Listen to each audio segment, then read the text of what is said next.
But the really important recognition that you had was the complete madness of living in the head and of identifying the mind simply with this rational, detached, dissociated consciousness. And what you understood from that was that as long as we identify with this tyrant in the mind, what we do is spread the psychosis of that tyranny everywhere, in our relationship to each other, in our relationship to the creation, in the way we organize our societies, in the way, in fact, we impose that psychosis that we've already imposed upon ourselves on the entire planet. So that this disease of living in the mind, of identifying the mind as only living in the head, and of living only in the head, dissociated from the heart, from the body, from everything else, is the disease that is now threatening our entire life on the planet and the whole planet itself. So the understanding that became a passionate drive to find out where the authentic consciousness really lived and what it really was and is. Because you knew that if we continued with this model of consciousness, we would continue with the extermination of nature and the destruction of everything. Do you know what capitalism means? The word capital, it means head. Caput in Latin is head. Is head. Capitalism is literally headism. And you think about capitalism, all the values of capitalism are values of the head. They're what can I do for myself? What can I get for myself? One of the biggest questions that I asked, those childish questions that drove the book, was, what does it mean to live in the head? How does that affect our consciousness, our thinking, our ability to perceive the world? And you begin to realize that to live in the head is literally to withdraw from the sensations of the body. And you think, oh, well, if I shut out the world, I can think more clearly. You can think more abstractly. But the body is your bridge to the present. Your body is your present. Your body is the bridge to the sensational world in which you live.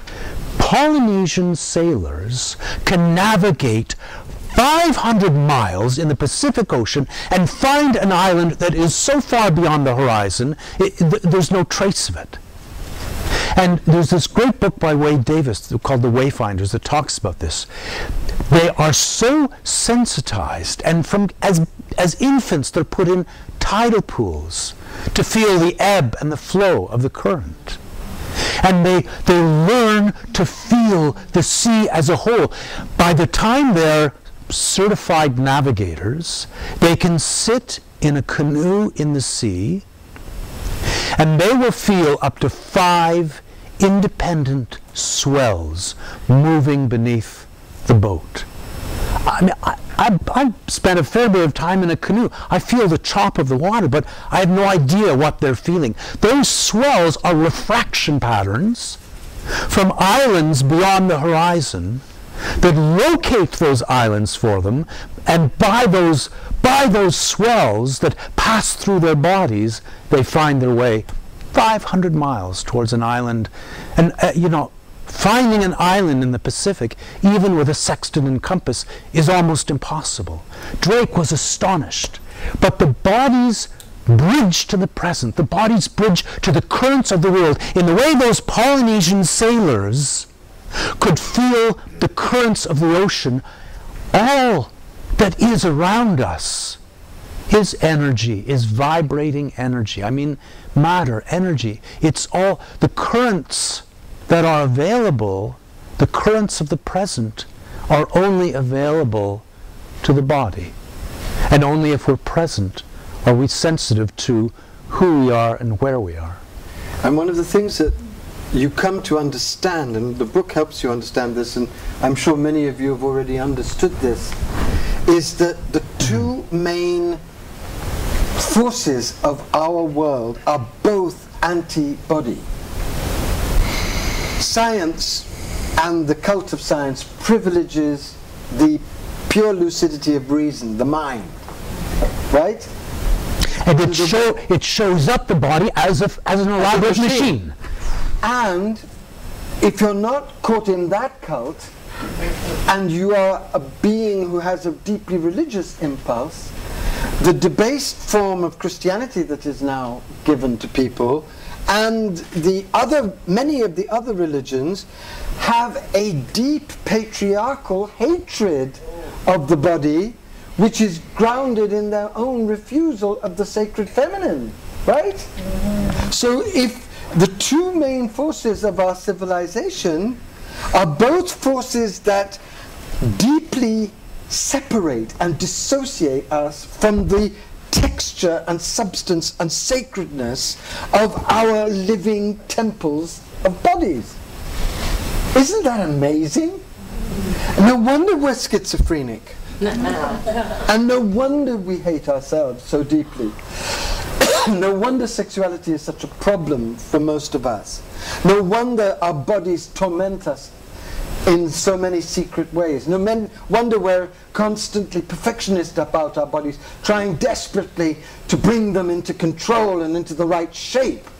And if you're neither of the cult of the scientists and of the religious people, and you're just a hedonist trapped in Madison Avenue advertising, then you're also trapped in a vision that is constantly punishing the body by glorifying only certain kinds of body.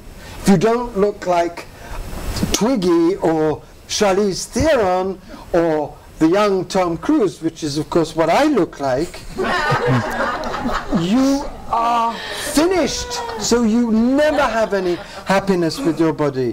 When you begin to understand the kind of concentration camp, invisible concentration camp, that the scientific obsession with reason, the religious obsession with transcendence, and the hedonist obsession with physical perfection have placed all of us, because we are all trapped in different versions of all of those three things, then you begin to understand that we have three basic sources of body hatred in our psyches, all of us.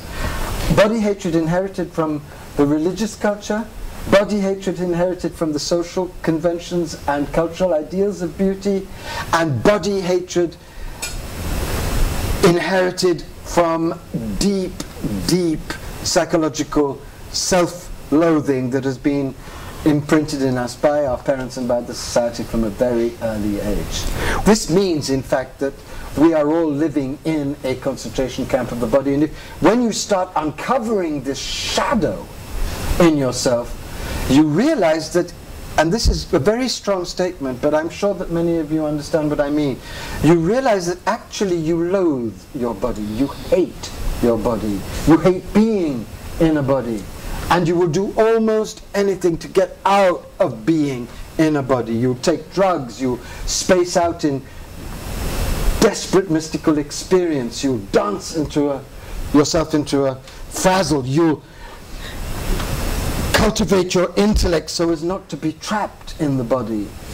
And that leads to all kinds of very bizarre activity in all of our lives. And one of the most difficult things that any of us ever faces, I think, is what I think Jung and the other great masters of the shadow really help us to begin to understand, is just how all of us at some level want to commit suicide, to get out of being in a body, because we've never been helped to really bless our bodies, love our bodies, consider them totally sacred and really a divine gift. And this suicidal urge at the core of us is one of the reasons why we are destroying the planet. Because not only are we dissociated, but at a very deep level we hate life, because we hate our bodies. And if you hate your body, you're going to hate life. You're going to mask it in all sorts of ways. But if you hate your body, which gives you life and connects you with the life of others, you will secretly and in ways unconscious to you, hate life. And you'll be easily manipulated by the forces that hate life and worship power.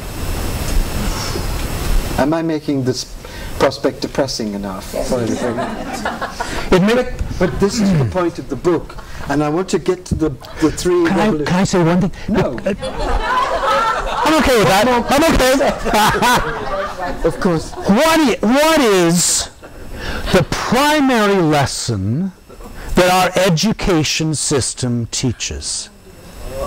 We take our children, we put them in chairs and say, stay there all day for 5 days a week. We are teaching them over 12 years that the body is irrelevant. The body is something to be subdued because what's important is the head. That's the lesson we're teaching. And there's one thing I really want to make clear, because there's so much talk about in our society about the body and how important it is to get in touch with the body. You really need to listen to the body. Look at that metaphor. Listen to your body? So you're in one room, your body's in another room, and it's good once in a while to put your ear to the wall and listen to what's going on over there. To take in that cultural wisdom that is offered and listen to your body is to more deeply entrench the division between self and body. Yes. It's not a matter of listening to the body, it's a matter of dropping into it like the way an elevator drops down a shaft and comes to rest on ground level, and there you are.